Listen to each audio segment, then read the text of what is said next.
Pag-aaralan pa raw ni Pangulong Marcos ang panukalang pagpapaliban ng barangay at sangguniang kabataan elections o BSKE at palawigin ang termino ng lahat ng opisyal ng barangay at sangguniang kabataan. Sa ngayon, hindi pa natatanggap ng Pangulo ang enrolled bill hinggil sa pagpapaliban sa 2025 BSKE at extension ng mga termino ng mga opisyal ayon kay Palace Press Officer Claire Castro.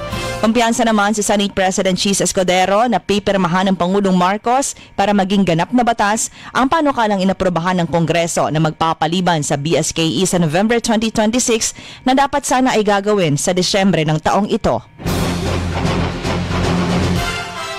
Kinasuhan ng ilang individual kabilang ang mga bishops, retired generals at civil society leaders si COMELEC Chairman George Erwin Garcia.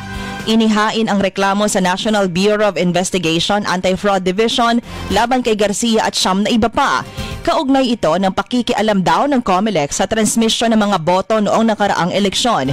Giit nila, illegal raw ang ginawa ng COMELEC na palitan ang Certified at Audited Software Program version na 3.4.0 sa Automated Counting Machines o ACM ng hindi sertipikadong program version na 3.5.0.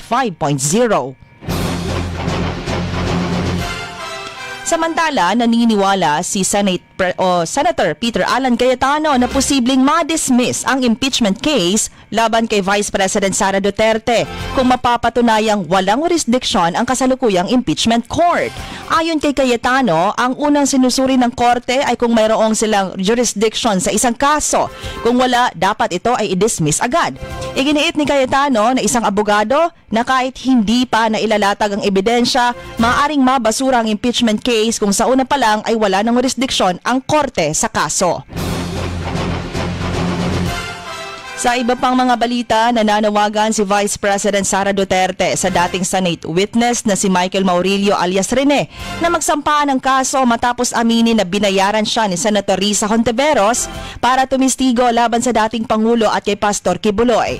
Tinanong kasi ni VP Sara at hiningian ng reaksyon ukol sa ginawang pagbawi ni alias Rene sa kanyang mga naging testimonya laban sa pangalawang Pangulo ng bansa. Sabi ni VP Sara kung sa tingin ni alias Rene na dapat siya ay mag-file din ng kaso ay dapat gawin niya upang sa korte niya sabihin ang totoo.